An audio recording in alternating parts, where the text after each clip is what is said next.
rocking and rolling, man. Darren, thank you for being a part of this, man. Oh, man, I appreciate you having me. You guys had me do something that I couldn't even believe that I was a part of.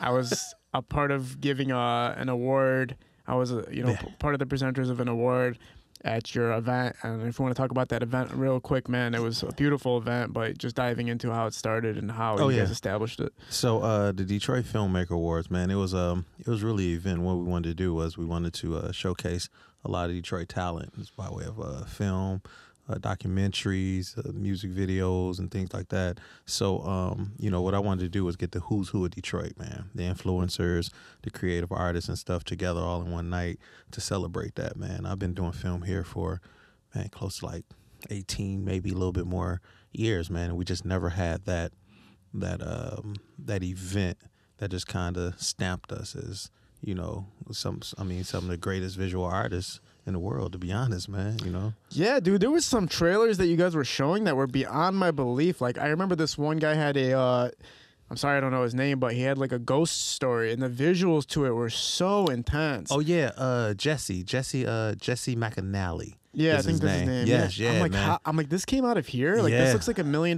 production. Yeah, man, it's a short too, man, and it was a great short. And the things, like, a lot of stuff flies a lot under the radar. You know what I'm saying? Because we're creatives, man, and sometimes, the marketing of us escapes us. So, everybody don't get a chance to see all the things that we do, man. And then sometimes we do stuff and we just on to the next shit. You know what I'm saying? So, like, for us to have an event like that, man, everybody just really appreciates it. We were strong, man, and everybody was, Maker's Mark, getting drunk, having fun, man, just celebrating each other. So it was a wonderful event. It was a beautiful event, man. Yeah. Thank you again for having me be a part of it. Oh, yeah, for sure, man. You coming this year? Yeah, man, fuck yeah. Yeah, okay, for sure, yeah. You guys had me feeling famous in that motherfucker. I was walking around, people were like, yo, what up? I'm sitting in the back with like trick and shit. I'm like, what? Am I supposed to be here, son? Like, what's going on here? Yeah. But it was really fucking beautiful. Let's rewind it though, man, because there's, remember when the film scene was supposed to come to Detroit, like the tax, like, man, yeah. Remember, that's when everybody thought, okay, Hollywood's coming to Detroit. We're going to get this chance, Transformers and shit. Yeah. But, that didn't really get to go down like that. But you're one of the people that are propagating and keeping it going and keeping a sense of a sense of the film industry inside of Detroit. You're one of the only people doing it for real at the level that it's being done at. Oh, yeah, I appreciate it, with the professionalism. Let's rewind before I keep talking because I have a lot to say about it. But I want this to be about you. Well, I'm glad you said, man. To be honest, man, like, I don't mind talking about film. You know what I'm saying? Because film transcends me. You know what I mean? The stories, the people, and everything about it, man. So, like, take it where you want to, man. I understand I'm here, and I'm probably a representative of what's going on in the film industry, but I don't mind talking about it beyond me. You know what I mean? Oh, no, for sure. Yeah, I want everybody to know your story first, though, too, obviously. So let's start with you. Where you were born in Michigan? Were you born in Detroit? Definitely born in Detroit, 7 Mile. Okay, all cool. day long. Yeah. I know why you said it like that. You already know. I know what time our podcast is on. You already know. 7 Mile all day long. So, yeah, man, I started actually doing, I did a movie, man. I did a movie called Project 313. Had a lot of notable stars in it, man. And from there, man, I was doing a lot of music videos for everybody in the city, man. We'll talk about even the baby Darren, like growing up a little bit. Man. Yeah. So, yeah, the baby Darren ain't do nothing but pretty much I hung out on 7 Mile, man. Did you have film in your mind when you were younger? Did you have the entertainment scene in the mind when you were coming up? No, man, you know what? I drew a lot. I drew a lot. I was an artist, man. Me, you know what I'm saying? A good friend of mine from way back in the day, Ramon Jordan, we would just used to draw all the time, man. You know what I'm saying? That was our thing. So I knew at some particular point in time, some type of creativity was going to happen. You know what I'm saying? So besides, drawing, writing, I really got off into writing, and I thought I was going to go down south to be like a journalist. But you know what I'm saying? I was out here, had a baby, How old were you when you had the baby? I was when I conceived the baby or made the baby, I was 19. Okay, so you were pretty relatively young. Yeah. When I thought I was about to get out of here, but then, I had a baby, and it was like, oh, nah, you ain't going nowhere for a second, man, so you might as well just make it happen here. So, I went to Henry Ford High School, Newton Elementary, Winship, and, all those years, man, just doing what the kids do, bro. Running the streets, having fun. It's a whole lot safer back in the day, you know what I mean? So what was the moment that you knew the cameras are going to get involved, shooting stuff is going to get involved for you? So story is, man, my boy, he came up to me. He like, man, I'm writing a movie. you know what I'm saying, a guy that I knew. And I was like, you writing a movie? And I was wanting to write, man, but never really thought about writing a movie. So when he told me, I was like, well, if this stupid motherfucker write a movie, I know I can. Yeah. So that kind of started, I mean, to be honest, that kind of started me because I was like, yo, you know, he just birthed something in me that was like, yo, I got stories to tell. You know what I'm saying? From when I was younger to shit I don't even know about yet. So I wrote my first movie, and, you know, at the time, it's like, yo, how do I get people to actually make my movie? And didn't know how to, you know, send my scripts off. Man, I'm a 19-year-old boy writing about love and, you know what I'm saying, streets and stuff. And they like, man, get out of here. And plus, it wasn't what Hollywood was looking at. So I just decided to go ahead and do it on my own. You know what I'm saying? Like, raise the money, get equipment and stuff like that. And I had a partner, you know what I'm saying, Jay White, who was a part of that movement as well. So we sold T-shirts, man, and got the funding to actually make the movie. So we had to hustle in order to hustle more. Now, how, before your first project, while you're developing your first project, how did the investors believe that you can convert for them? There wasn't no investors. It was just us. Okay, so this was zero budget type It was thing. zero budget, man, because back in the day, it was like, well, nobody making no money off movies. I mean, didn't nobody even know how we was going to, once we finished with the movie, we ain't know what the fuck we was going to do with the movie. We just knew we was going to have a movie, you know what I'm saying? And the best bet and the best chance of us getting our money back was to show it in theaters. So we had to go and rent a theater, which at the time, people wasn't renting theaters. They didn't even know. They didn't even have the equipment for us to bring the DVD to do it. They had to go and buy a DVD for us, connect it to the projector, and you know what I'm saying? And then we was like, well, we want to take it to another level. We want to take it out of town. So we went to the Pan-African Film Festival, got selected there, and we started running the film festival circuit with a movie called Project 313. Is that the first film? That's the first film. Okay. Will Bennett, Big Herc was in it, and a whole bunch of other people. Dave Craze. And you know, it's one of Detroit's classic films, you know, on the independent level. And when you make the film, you know, I know there's difficulty. I always tell people, like, the only reason I feel like it's really hard to make a movie when it's zero budget is you can't pay people to show up sometimes, right? Because you can't afford to pay people to show up. So when you're missing maybe the main lead or you're missing the secondary actor, there's just so many variables that make it very difficult to make an independent film. How did you get through it with your first film? I would say now that's the case. Back in the day, everybody wanted to be in it. People were showing up? Yeah, hell yeah. It was too many people showing up at that time. You know what I'm saying? Like, that's fire. People was calling off work, coming out the house like, yo, y'all making a movie? I want to be in it. We was like, come on, you can be in it too. Yeah. So, I mean, I think, to be honest, it's way more fun with no money than it is with money. But that's back in the day. Now people make it, man, literally, people are making millions of dollars.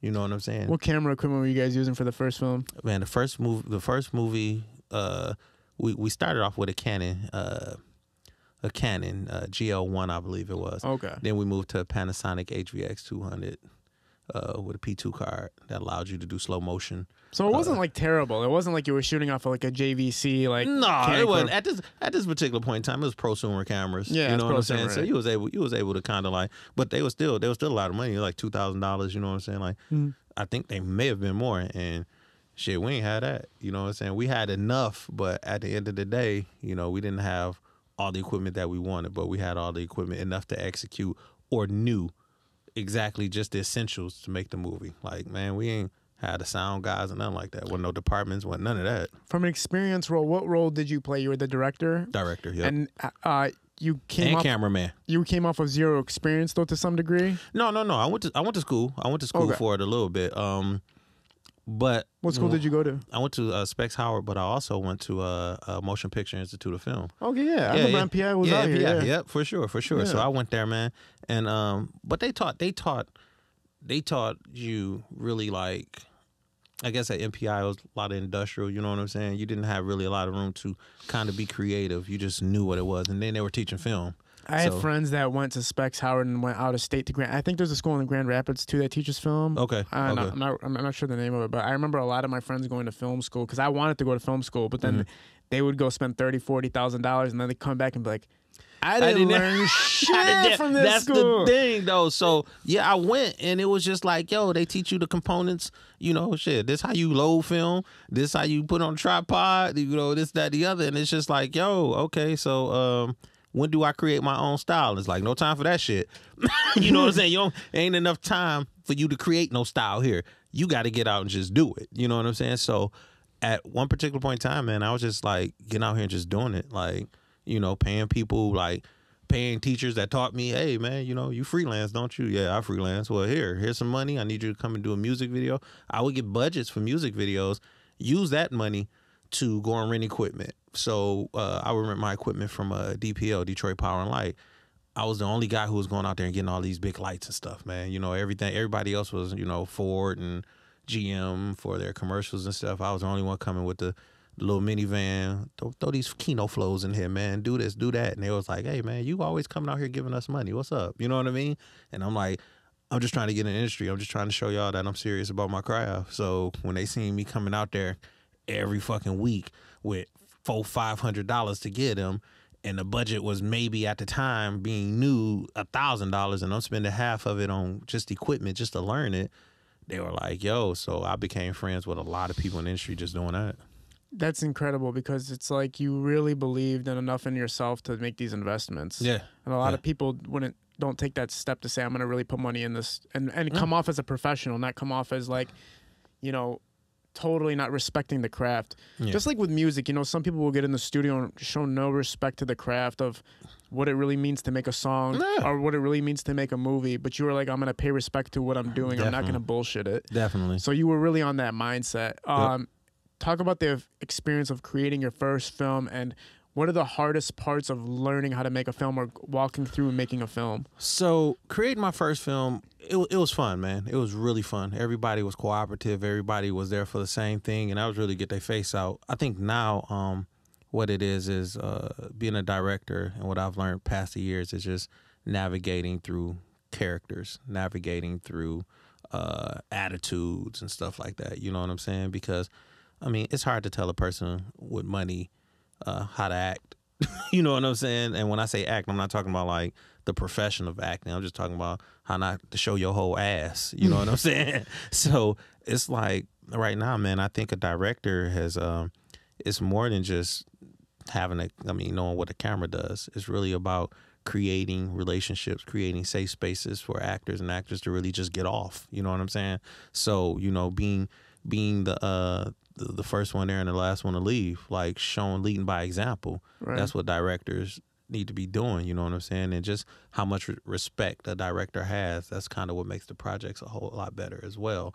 So for me, doing my first one was just all fun, man. But then when I realized when the money became involved, then I was expectations on it. Right. Like time, deadlines and shit like that. And it's like, if I'm giving you $50,000 to do something, you got to have my shit the way I want it to be. You know what I'm saying? Not like what you wanted. I want you to get it done, but at the end of the day, it got to be like how I want the shit to be because I gave you the money. Right. And I mean, that was with anything. That was with music videos. That was with anybody who gave you money. You had to walk that fine line of knowing how not to lose yourself and still kind of like get them involved without them feeling like you just on here trying to take over, you know, the vision and the project, you know what I mean? So that's one thing that I had to navigate for years. And it took me years to try to navigate that. Arguing, fighting, trying to figure it out, you know what I'm saying? Trying the professionalism of it, not taking everything so goddamn personal and just saying, yo, it can be your project, but I'm a professional and I'm going to show you why you hired me kind of shit, you know what I mean? So yeah, I understand that. It's like somebody is paying you to put out their vision, and you're a creator in your own. You're your own creative, right? So you have your own ideas of how things should be done, but you have to follow what they want, right? So it makes it difficult. Two creative heads at the same table, but one's paying you, so you have to listen to what that person's saying. And just the loopholes, man. Like, how do I make it? How do I have a conversation with them so they understand like the shit that I'm putting down is dope as fuck, but not to say that it's doper than yours, but this is the camera and this is equipment, and I know what this does. So you got to respect that I know what this can do, and not just the limitations of it, but how far, you know what I'm saying? How much further I can take it past the limitations. Yeah. So, you know, creating that creating that whole relationship is very important. I know I heard earlier somebody was like, I was like, I'm about to go on Kiddo. He was like, yeah, I think his topic was like your street friends, your industry friends, and your entertainment friends. I said, I don't know if you're gonna ask me that, but I mean, I only say that to say like that's how you create your friends in the industry, man. When y'all on the same page of that shit, and you creating, and I'm creating, and everything we do just bounce off each other, as opposed to just like just run parallel toward one or just bump into, crash into each other. Like we working in tandem. Well, I think that's where all the greatest productions come from. Yeah. Even if it comes to, you know, I'm in a band, and we always think about the greatest bands of all time, like Led Zeppelin, Radiohead, Red Hot Chili Peppers, System of a Down. It's because everything just ended up working out with everybody. That it worked. Yeah, like there's a million people that tried to start a band or tried to make a movie or tried to start a production, and the pieces just didn't fit for it to end up working out. Even though the people might have been capable, when you get the matches made in heaven, that's when the productions actually happen. And bands got to be a motherfucker. Bands, you talking about 5 people in one group, right? That play something different, that got to cohesively like just marry. So I can understand, you know, a rapper is one thing, but a whole band? Yeah, exactly. But movies is the same way. It's definitely. Look at the reason Friday, there was probably a lot of movies being made that were similar to the Friday guideline, but the pieces just all freaking came together. You just had the right freaking cast, you had the right director, editor, you had the right people all around the situation, and that's why it became what it became. Yeah, everybody, I believe, you know, and sometimes, you know, things can get messy behind the scenes, but as long as it's not shown on film, you know what I'm saying? And sometimes people just know their job, know what they're supposed to do. For sure. Like I know Steve Urkel and his, I forget the names of the actors, but like a lot of people were mad at him for the way he was handling himself. What's his name again? Not Alfonso. You talking about Steve Urkel's, what's his name again? You talking about his alter ego? No, his real name. You talking about Jaleel White? Jaleel White. Yeah. He sounds like marijuana. No. I was talking about. Anyway, you're right though. Yeah, he basically, like, a lot of people on the set did not like him. So there is examples, obviously, of like, you know. But shit, he had to save that show. Yeah, for real. Even if they getting mad at him, it's like, but he's the one who making these people who probably had $100,000 an episode.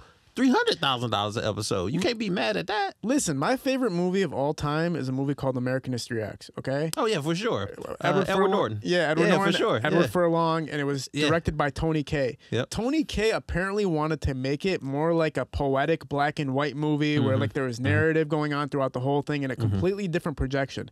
Edward Norton was like, trust me, let me take over how we're going to portray the film and put it out there. Tony Kaye got so upset with Edward Norton that he tried to make his credit name Humpty Dumpty. He said, if you're going to take control of how this outcome is, then don't put me as the director then, because you're taking control. I don't want to have anything to do with it. He ended up getting kicked out of the guild and shit for doing that. But the point is, some people, they know what the fuck it needs to be. They know what the project needs to be. And that's the thing, man. I've been in situations where it's like, yo, man, just throw it out your head, man, and just see what it is. Especially with digital film. Like back in the day, I can understand because it's like, yo, we can't keep fucking up these rolls of film, bro, on some shit that you think gonna make sense, you know. But now it's like, yo, just shoot it, man, and if it don't, we just take an extra half an hour to rearrange it. I've shot movies and people be like, come on, man, let's put it out there, and it's like, hold on, man. Give us another couple of weeks so we can go back and look at it again so we can make sure this is exactly what we want. I mean, for me, it's a little bit longer, but I just want to going into the editing room. That's a whole nother type of storytelling. You know what I'm saying? When you see it. Yeah. So, yeah, no, I get it. I get it, man. I get it. Talk about how you went from the first film to the next film, what the expectations are for the next film, and how much easier it was to move forward now that you have the experience behind you. So, for me, man, it was a situation where iron sharpens iron. So, for me, I was sharpening my iron with rappers from back in the day, man. You know, Big Hercs, Cap, Tone Tones, man, so many, man. You know, members of D12, Bizarre, and it was like, yo, I was sharpening my iron by learning angles, learning how to work cameras, and then also taking on clients and building relationships with them on how to navigate with them being artists and me being an artist and how to communicate with them, man. It taught me how to communicate and be transparent with what's going on instead of doing something not picking up the phone when they call and shit, and they on deadlines, and you know, I'm pretty sure shit happens today, but that's just the way that things work out when you're not getting as much as you deserve, and you got to just keep money coming in, you know.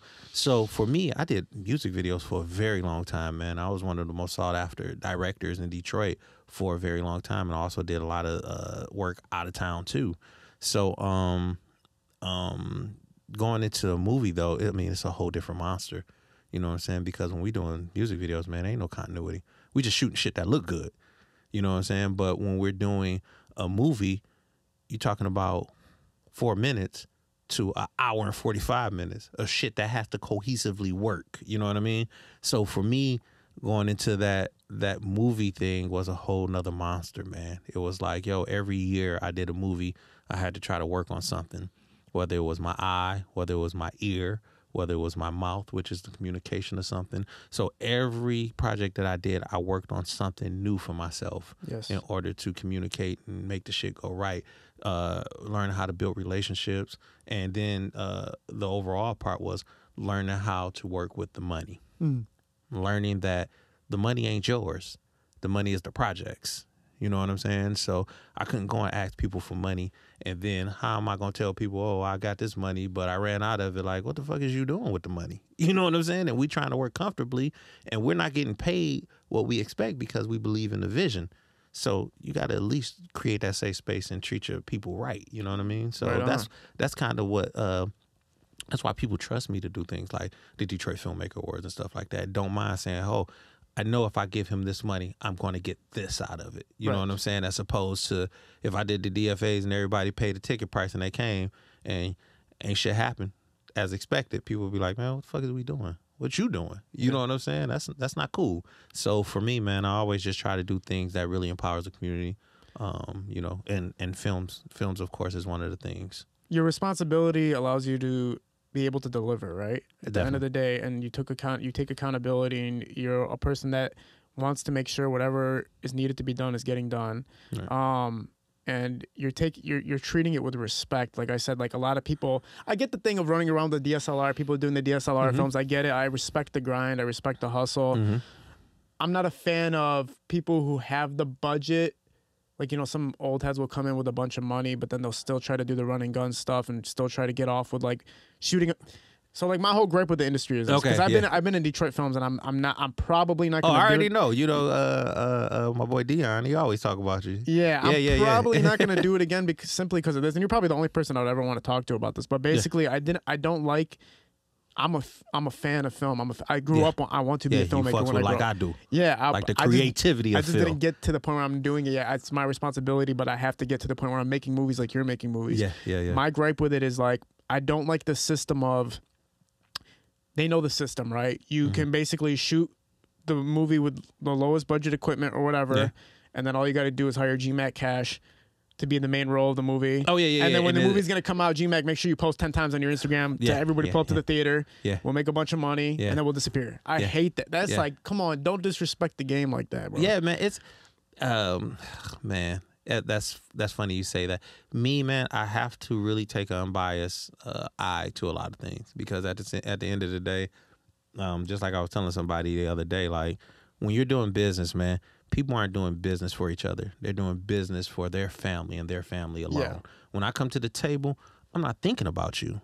I'm thinking about how I'm going to walk out of here with my family better fed. Yes. You know what I mean? So I can't get down on people who do that. I mean, sometimes it's smart business moves. You know what I'm saying? It's just like you ever go to, prime example, you ever go to like a Marshall's or somewhere you shop, and then when Christmas come around, shit look like a Toys R Us. Yeah. And it's like, this ain't even what y'all do. You know what I'm saying? But the shit gets sold, they make their money, you know what I'm saying? They return on investment, and they happy about that. I think sometimes people come into the game and they say, yo, let me go ahead and get this quick lick real quick. I get what you're saying. You know, you're looking for a way to feed your family and stuff like that. So they do the quick movie flips. But it can be annoying. It can be annoying, but it's also gonna impact the films that would have been great. Like if you start, let's just say you did take GMAC. I only use him because he's my boy, so I can say his name like that. But GMAC come be in this film, and it's a garbage ass film. They pay him. Yeah. He promotes it. Yeah. Everybody goes sees it. Now GMAC actually gets an opportunity to be in a great film. Yeah. He promotes it. Everybody's like, man, that last film was trash. I'm not gonna come see you again, bro. And then you just fucked up the whole bag for a person who actually cared about it. So kid, I'm gonna say this, man.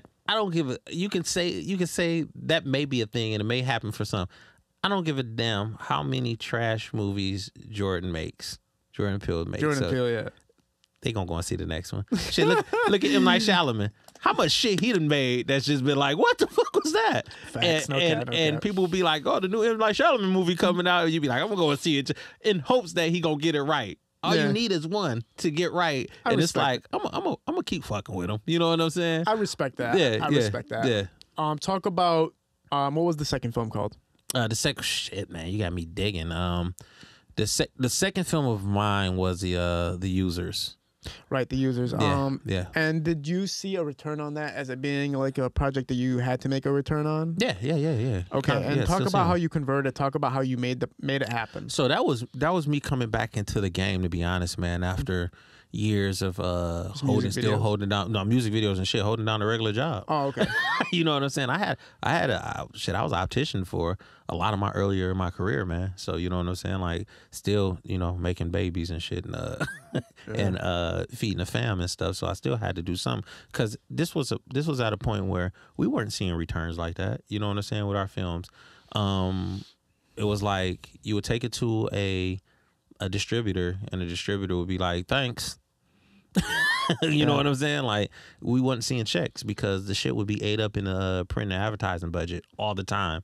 Oh, well, we already pressed up your DVDs and we spent $50,000 on print and advertising. And then you call back and be like, no, you ain't made over that yet. So we still own this movie and this is still ours. And that's just the way it was. And it was like, but then it was like, but my stuff is in Blockbuster, Walmart, and stuff like that. So I can use that as leverage to go and say, hey, I am making a successful movie that people want to see.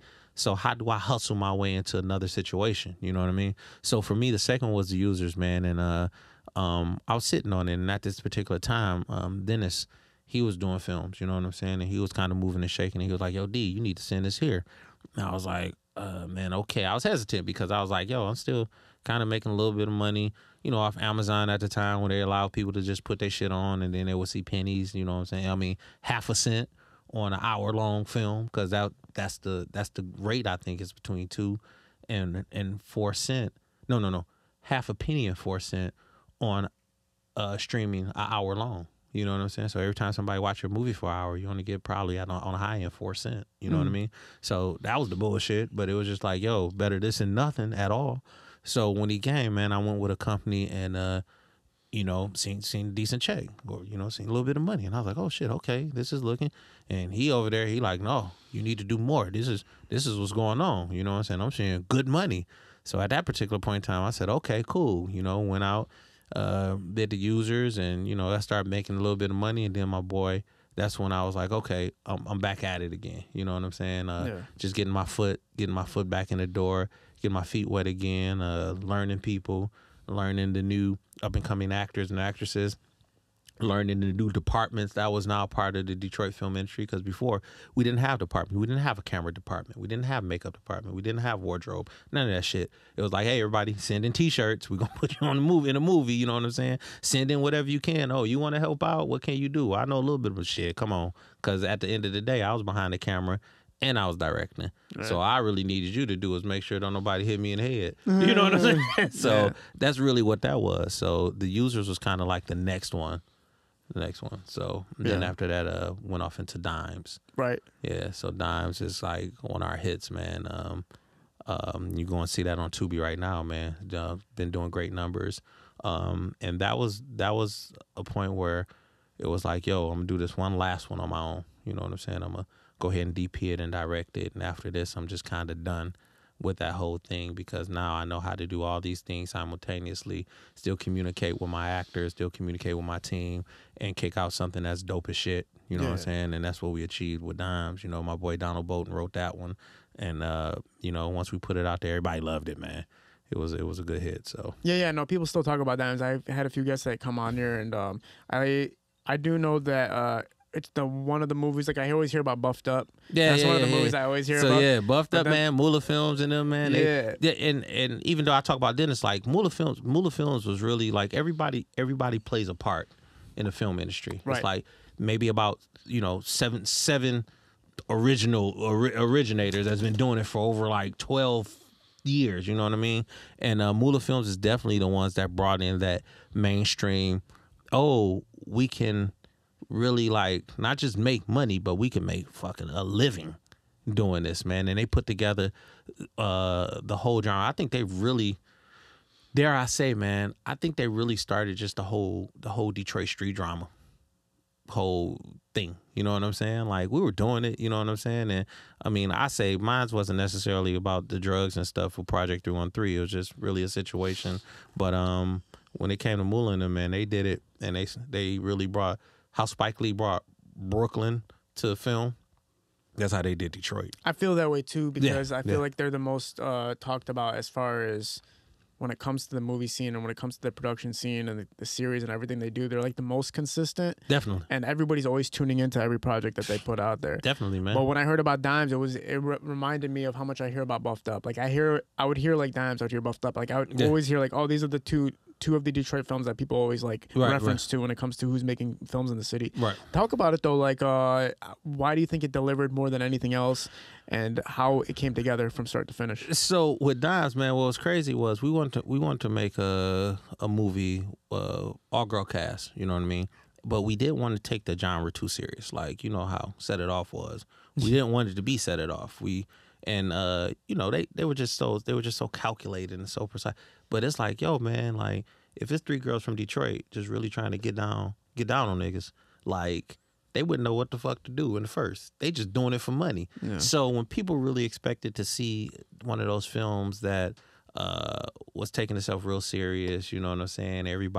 Don't nobody want to die, you know, guns in people's faces, and they like, kill me, motherfucker. And it's like, no, that's not how real life happens. Like, we wanted to make a down-to-earth movie where it was like, these girls don't know how to do shit. Yeah. You know what I'm saying? They going in robbing people. They don't know nothing. So when people went in, it was like, this is not a serious movie. And we kind of really marketed it as a serious one. But when people went in, it was pleasantly surprised that everybody was laughing at, and that's really what we wanted people to do. We wanted to put the humor in real life situation. So that's why everybody who walked out, man, and the biggest thing for me is when people walk out, you know, you get when people walk out of the theater, they're like, oh man, it was the greatest shit, and this, that, and the other. It's like, yo, they get home, and it was cool. Ours, people will come out and be like, yo, that was a damn good movie. For sure. And that was it. It was like, that movie was satisfying. You know what I mean? Who was the actor that was in the bed that the girls come up to? And he was basically saying like Cordario. You talking about because I had Dion I seen that scene and I was like, this is the funniest shit I've ever fucking seen. But I'm like, Dion, who is that? Where's his Instagram? I just want to follow him. Cordario. You talking about the one where he was like, oh yeah, man. He's like, I got this in my. He's like, I got this, and they're like, no. You talking about? Oh, the guy in the bed was Cordario, and that's when they walked in, and he was like, "Shut up, boy!" And she hit him with the gun, and he was like, "That's Cordario, man." Cordario. Does he have an Instagram and shit? Yeah, his name is Coderio, and I think he spells his last name UBANUTU, something like that. Dude, that scene was funnier than like if you even watch like a Hollywood film, like. It was the same amount of entertainment for me. I was like, this is fucking hilarious. I appreciate that, man. And that's a lot. You know what I'm saying? The timing on a comedy, man, was something that was real important to us. And it's a fine line between comedy and films, especially independent film, and courtiness. Right. And we just wanted to make sure that it wasn't that. You know what I'm saying? So I know, man, because like I said, I've been in films. I've been at the theater where my scene is playing, and I would watch, and I'd be like, "What the fuck?" I'm sorry, like I'm not trying to be a dickhead, man, but when I was first being in Detroit films, I'm like, "Oh, this is awesome." I remember I went to. And I'm sitting there, I'm like, all right, like that's what's. I didn't get it. I was like, I don't get it. There was one scene. I don't know if you've seen Strange Fruit. There was one scene where people were laughing at my part. I was like, this is fire. But I was in another movie where I was like, you were just trying to cater, and I hate that. Like, you think you know the tricks into making this demographic laugh, and you're trying to use them over and over and over again. Yeah. Just kind of like how some, G-Mac Cash again. I'm just referencing him because he's coincidental. He's the one for today. He's coincidental. But I remember he made a skit. DMAC Cash made a skit about how all Detroit films are, and it's like, oh yeah, literally I seen that. You kick down the door and there's guns man, everywhere. They tagged me in that skit so many times, man. It was hilarious though, man. I really appreciate, you know what I'm saying, everything, man. And sometimes, you know what I'm saying, I could be a little controversial on my Facebook page, you know, not IG too much, but Facebook, because you get a lot more people talking. And it's like, everything needs to be said. We need to know what the fuck is going on, bro. You know what I'm saying? So it's funny you say that. And when they tagged me, it was hilarious. My sister tagged me, fam tagged me, man. So yeah, G-Mac Cash, he was cool for that one. Yeah, but he made a good point. It's like every trailer for everybody's movies. It was I'm talking about everybody's. Was the same exact cookie cutter thing. It's somebody breaking down the doors with guns, raiding a building, somebody making a deal, somebody getting arrested, somebody like, I'm gonna turn my life around, G. Yeah, and it's yeah. All right. Yeah. I get that, but you can only sell that so many fucking times. That's right. That's right, man. But I get it, though. I get it. It sells. At the end of the day, what sells? At the end of the day, fucking guns, violence, sex. And that's just what it is right now. You know what I'm saying? But that leads me to like my new film that I'm doing. You know what I'm saying? And this is kind of like the new journey for me. Melanin. You talking about Rose Gold? No. Oh, yeah. I forgot about Rose Gold. Yeah. So... what are we talking about now? What are we talking about? We're talking about how you're transitioning now too. Okay, yeah. So I did Rose Gold. Rose Gold was actually, and sometimes I do films. You know what I'm saying? I do collaborations, and Rose Gold was a collaboration with Urban Cineplex, and you know, the DP on it was Rodney, Nate from Blue Clover, and you know, Will and June from Urban Cineplex, and we did that with Crystal. What's Urban Cineplex? Urban Cineplex. They've done quite a few Bad Girls is their most notable films. Okay, cool. Bad Girls 1 and 2.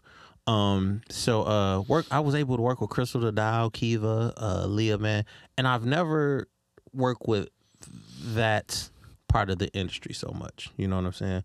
Which is pretty much like the it girls in the industry. You know what I mean?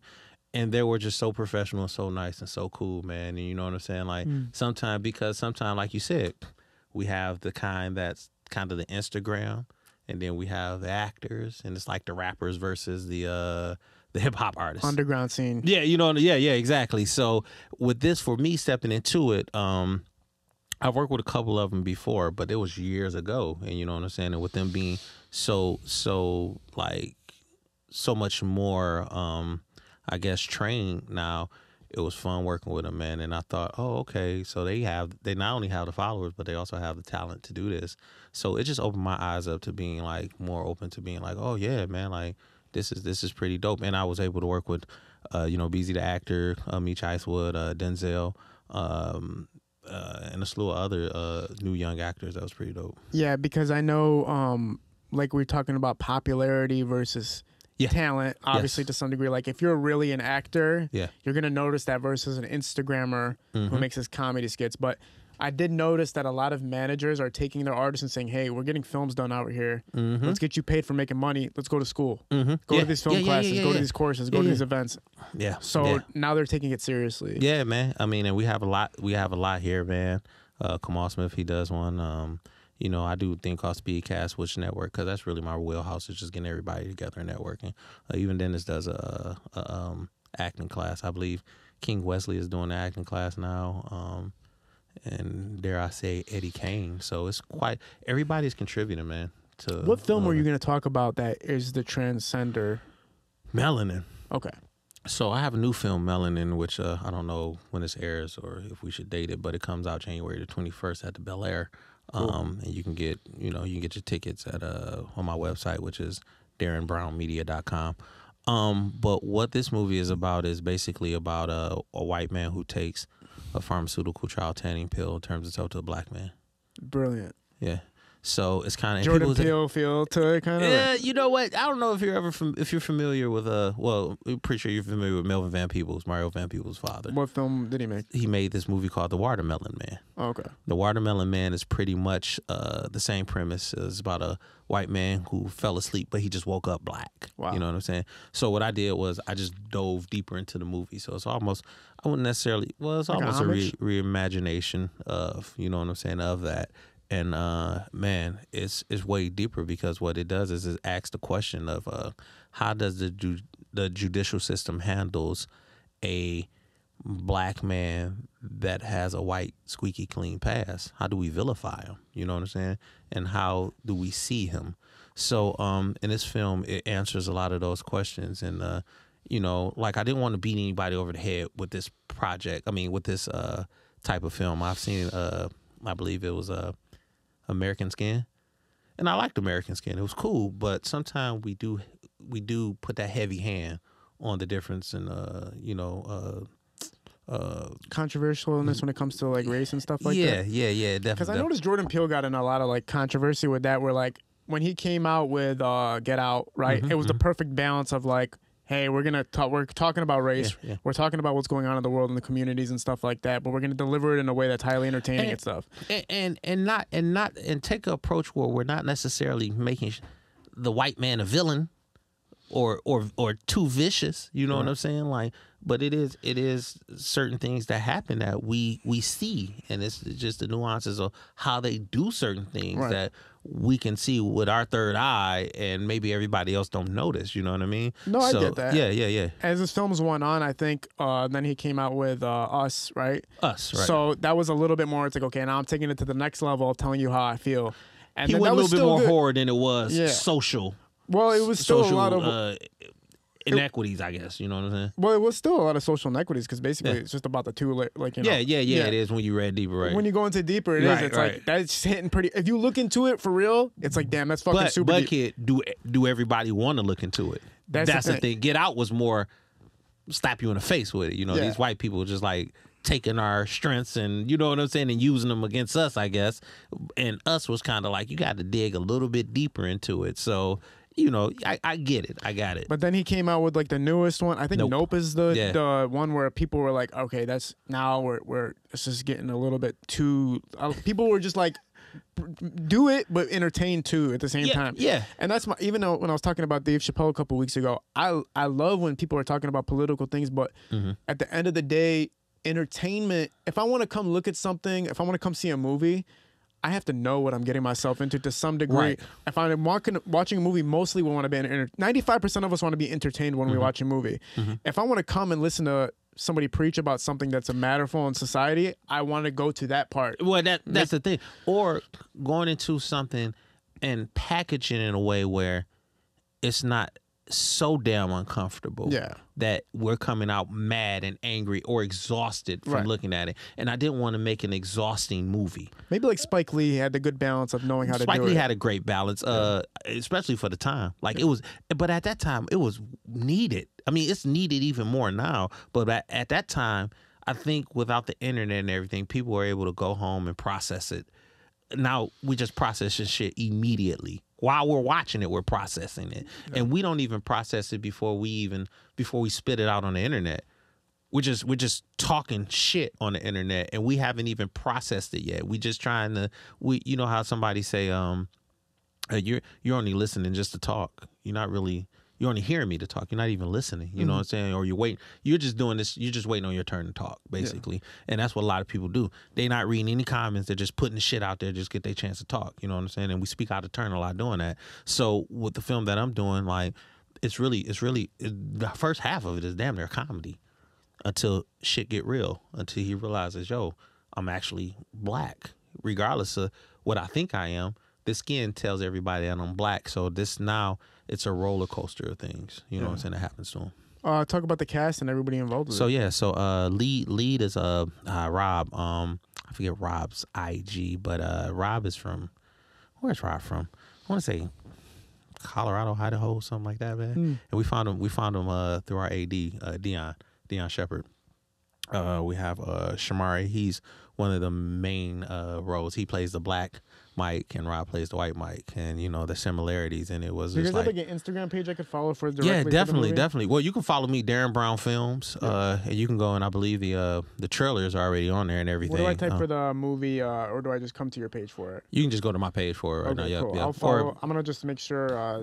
That people can see it on the link. Yeah, or whatever. definitely. Put it out there. Yeah. I mean, he was a trained actor when you guys found him. Yeah, all of them. Okay. All of them. I love trained actors, bro. Yeah. Love it. Because, I mean, at any given time, I might just switch up the mood, and I need the actor to be able to do so. Do you ever come across dealing with the things that you have to deal with when you're coming with a micro-budget film, like from earlier in your days where you had to deal with people not showing up still, or is that like out of the picture now that you're at this level? For me, it hasn't been a thing. It's out of the picture completely. For me. But it still happens. No, don't get me wrong. It still happens for some. And do you adjust towards that not being a person not showing up? Definitely. My team is amazing, man. So my team is great at that. How do you deal with something significant as maybe an actor is just part of it and then he completely disappears? Do you cut him out the film, or like how does it work? I don't know. Oh, so it's never happened. No, that's always been my fear. That shit wild. Like, well, I mean, I heard about it happening to a lot of people where it's micro budget, obviously, like a lower budget. But if you haven't, that means the respect for you is so high. It's like I'm not going to miss my. But not only that. I mean, not only that. Me keeping a safe space for them to continue on and keep coming too. Yeah. I mean, that's my responsibility. You know not even about the safe space. Some people are just irresponsible. Where it's like, oh, fuck that film. Like I'm done. Yeah, man, that's wild as hell though. Yeah. You know what I'm saying? With contracts and money that I'm giving you, and you just say fuck the film. So everybody gets it. Yeah. So I'm thinking about it as like you get everything done the way it's supposed to be done. Yes, pretty much. Yes. You're not in the guerrilla style where it's like whatever's happening is happening. You're on the full like paperwork type thing. Everybody get a schedule the day before. I mean, they probably be up till 3 days. They know constant communication. I mean, shit, if we got to come and arrange a driver to come pick you up every morning, that's what we own. You know what I mean? For sure. I mean, it's not a thing that happens. Can you talk about the budget of how much it costs to make this film, or do you not want to get into that? No. That's fine. It's on IMDb and everything. So we made Melanin for $60,000. Okay. And I'm all about being transparent about it. You know what I'm saying? Because my $60,000 may be somebody else's $400,000. You know what I'm saying? And only because just the people that I have that's willing to work and be a part of certain things. And then plus I just ain't making no $500,000 movie right now. You know when what I mean? You made Dimes, what was the return on that? Did you guys see like a significant budget return? Now that one, you I ain't gonna say too much about that one, but good news or bad news? But no. We crushed what we paid for it. Okay, like cool. Crushed what we paid for it. You know what I mean? So I do this full time. Yeah, right on. I mean, that's a beautiful thing. That's the man. Like I got a family, a huge family. I'm able to take care of my family. And I'm able to go on trips and do all things necessary for my career to progress. So no, it's a beautiful thing to hear that, man. Not many people. The only person I know that's living like that besides Moolah Films is Dylan Sides and Lance Kawaz. Yeah, I don't know if you're familiar with them, but they. I know both of them. Oh yeah, for sure. But then you got Dennis Reed, who's.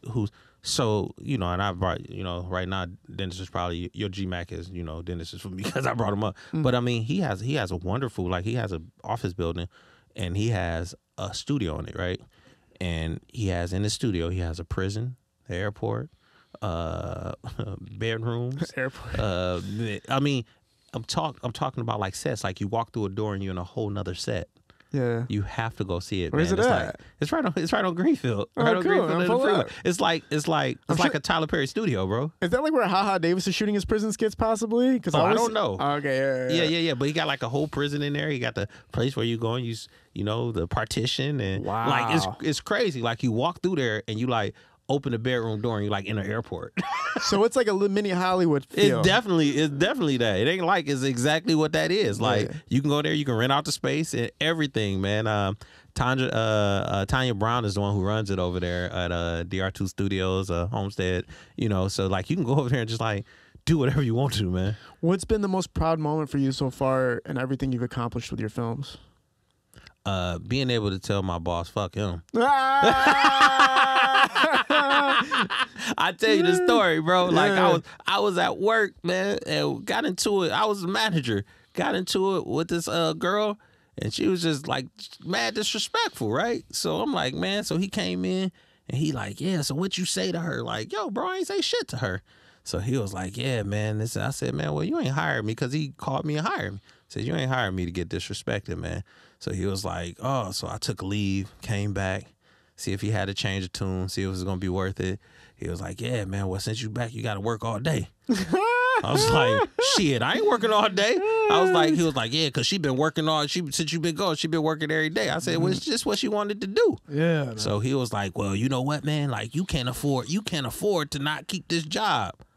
Man, I looked at him and said, who the fuck you talking to, bro? Man. He was like, after that, man, his chest caved in. He threw his head down. I was like, who the fuck you talking to? You don't even know what's going on, man. Like, this right here, I was waiting on this moment for me to be like, fuck y'all. Yeah. So once he said that, I was like, I'm done. That's and fire. I ain't never go back, man. That was like 3 years ago. No, it's fire as fuck. That's fire as fuck to know that you believed in yourself enough to leave the security of a job, right?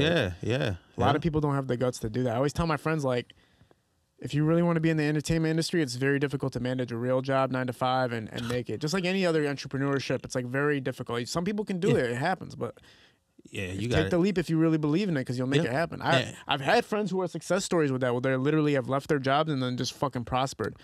I have less friends that didn't quit their jobs and succeeded than quit their jobs and succeeded. I have more friends that quit and succeeded. Yeah. Give me 2 seconds. Let me just text you. Yeah. So. I mean, and even with that being said, like not having a job, man, and just dealing with the bare minimum kind of puts you in survivor mode anyway. Yeah, for sure. And when your back's against the wall, that's most likely when you're going to be able to. You have to pay attention to every little thing you do. You wake up knowing the pressure's on you. You can't, especially when you have a family. Definitely, you can't fuck up, man. Like shit, man. I got every day. I got a to-do list. Yes. Of how to make me money that day. Yes. You know what I'm saying? So whether it's film premieres, whether it's film festivals, whether it's movie, whether it's talking to investors, every day I have to come in or try to come in with more money than I left the house with. I'm curious. I just, even though this is like more of an ego-driven question, I'm just curious on why I was part of that event, because I didn't know if I contributed enough to even be a part of your event. What you talking about? Like, man, you part of the culture. You got a voice. I remember. Let me tell you, Cadell, what's so funny, man. I remember when you started, man, and it was on your ass. And I said, man, he as bad as it seems for him right now, he has a voice that's just going to be so respected, because not only did he take the brunt of the bullshit that people on the internet was giving him, he took it, he took it on the chin and he kept moving. And it's like, nah, look at you. Man. People like, shit. When you was doing the music, I sent a couple of music videos to you, and you gave it good reviews.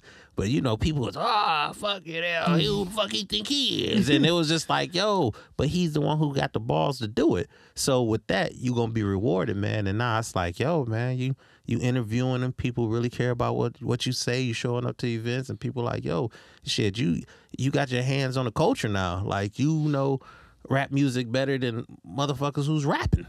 You know what I'm saying? Because you get to talk to everybody. You see people's perspective, and it's just on a deeper level of understanding than just getting in front of a mic and just saying shit. I appreciate that, fucking crazy. I remember, man, I watched for a long time. I said, man, whoo, I can't wait to see who get out of this shit. But I already knew, because you were still posting. I said, okay, man. And then the goofy shit happened. Then the goofy shit subsided. Then it was like, okay, I don't know what you go through now, but now it's chilling. Now, honestly, like, people are showing me a lot of respect. I have a lot of leverage I didn't realize I had as far as helping people. Like, I didn't know the amount of how much my voice impacted certain things or whatever. Yeah. So now I'm being I didn't understand the being careful thing at first. Like, you can't just say whatever you want to say. You can't just do it, and you have the impact to help people, so use that impact. Don't just take and not give. Yeah. So I learned all that, but I really appreciate everything you just said. I was curious when I was there. I was like, I'm sitting back here with people that like have really accomplished great things. So for me to be here was like an honor. For you to put me there was an honor for me. So man. I don't know if I thanked you at that. Oh no, yeah, you did, man. And I just watched the entire culture, and at some particular point people transcend, and it's like, yo, we got to protect him at all costs. I appreciate it. You've become that person that people feel like, yo, we got to protect him. Like, you can't be out here acting crazy, because shit, if he's here and he's mining opportunities for everybody, because at the end of the day, somebody gonna come to you and say, all right, kiddo, we respect you and we want your opinion on something. who can you throw us? Because I get those opportunities all the time, man. And there's so many opportunities that come my way. I can't even put my name on all of them because it can cause conflict or whatever the case may be. So I have to do certain things a certain way and tell people or let people know that I'm not a part of that because of the influence that I have sometimes. You know what I'm saying? So when you become that, you do have your circle of individuals that just know how important you are. And, you know, you probably not going to hear it until... You're probably not gonna hear it until you're in a particular space or until they doing a roast on you. You know what I'm saying? Right. but you there, man. No, I appreciate that, man. Having you on here is a big deal for me because, and it's very motivating to have you here because I forgot my roots for a second of wanting to be a filmmaker. Fuck. And people like you remind us that it's fucking possible and that there's something going on in Detroit. I appreciate it, and man. you're part of the reason that it's happening. Because if people like you don't go out and prove that you can make movies, you can make a living off of making movies, you can have fun doing it, and you can make it happen in a very successful manner, and people respect you the way you do it, then it's motivating for people like me to be like, dude, this is possible. Yeah. And we can go do it. Because at a moment, I forgot it was possible. Yeah, man. And you see you, I see Moolah, I see Dylan, I see Lance, I'm like, we can do this. Yeah, man. Even right now, I'm like, damn, we can do this, Nick. We can fucking do this. You know? Yeah. So you can do that shit. You know what I mean? Yeah. No, so really, thank you for like really taking this seriously. No, man, I appreciate you really having me on here, man. It was a big deal. This has probably been one of the biggest deals for me because I understand your influence and your demographic too, man. And it's like I wanted to come and speak to everybody about this, man. Even the people, you know what I'm saying, like. My kids watch. And they go, oh, shit, you going on Kid Hill? And it's like, yeah, you know what I'm saying? Dad, oh, you know him? I'm like, yeah, man, I know him. So, you know, to come on here and by the way, man, like I got a 22-year-old son. So when I say kids, it's like the people who watching this and rapping and coming on and stuff like that. So, you know, man, it was a big deal for me. I really appreciate this, man, allowing me to sit here speak the way that I want to speak about film and everything, man. And thank you, man. No, of course. Is there anything you want to cover? Is there anything else you want to bring? Man, I think for the most part, man, just everybody check out Detroit Filmmaker Awards, man. It's a lot of opportunities on my pages, which is Darren Brown Films, Darren Brown Media, Detroit Filmmaker Awards, and also we have the Black Indie Stream Film Festival Awards going on in May. So I've collaborated with Dennis Reed, Lynn Burnett, who was a big part of Vibe Magazine, Benzino, who owned the Source Magazine, of course. Dennis Reed. We've all come together to do a national film festival here, which will be 6 days in May. We're not doing just a film festival, man, but we're doing art and a couple of other things that's coming along, celebrity basketball game, and we bring a lot of people here to come and participate and celebrate filmmakers here and around the country with independent film, man. So, you know, I got you. You know what I'm saying? Come on down, for sure. Yeah. So that's one of the biggest things that we're doing this year with that.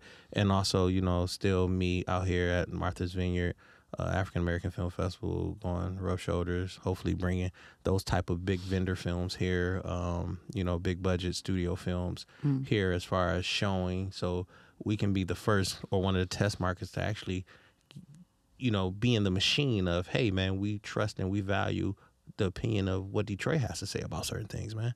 So that's on all levels, man, from product to film. You know what I mean? So that's what we're working on now, man, just making this a hub for creativity in film. That's beautiful, bro. It's literally like it's needed for sure. And I always say this. I'm always like, man, there's so many talented motherfuckers in the city. It's insane. They just don't have the outlet. Like some of them want to be actors and then they think they have to go to LA or New York. No, not no more, Man. Yeah, that shit. I mean, we used to think we used to have to go to Atlanta, but now it's like, yo, we pulling people from Atlanta up here. We pulling people from LA here. So that ain't even a thing, man. I went out to LA, filled it out for a second, man, and was like, yo, I would have never thought, well, I already knew if I was going to do it here. You know what I'm saying? I wasn't going to leave my family. So I just knew I was going to do it here and travel a little bit more. But the fact that I can do it here, create a voice that's big, that's national, and do films that people all across the country, not just Detroit, respect, man, like, it's just been a huge blessing for me. Look, man, I only have 5 people that are so far I consider an honorary guest, and I would love to have you as an honorary guest to keep us, you know, throughout the year. keep us updated and we'll keep us man. invested in this scene, because the film scene is going to come here, and you're going to be a huge part of why it's here and very prominent to the fullest degree, like you said, to getting into those big budgets, the big markets, and everything like that. You're going to be a part of propagating that and making that happen. So I need you back on here consistently, and then thank you again for being a part of this, bro. And tell everybody the date for the film that's coming out. Melanin, and that'll be January the 21st at the Bel Air Luxury Theater, and you can actually get. It's on Eventbrite. It's Melanin movie, but you can also go to my website, which is DarrenBrownMedia.com. For sure. Appreciate you being a part of this, man. This has been fucking awesome. We're going to have you back again so we can dive into deeper, more details about everything you've accomplished and the future projects coming out. We're filming at a Parallel Sound Studio. High Low Visuals is shooting these productions for us. We're out. Peace.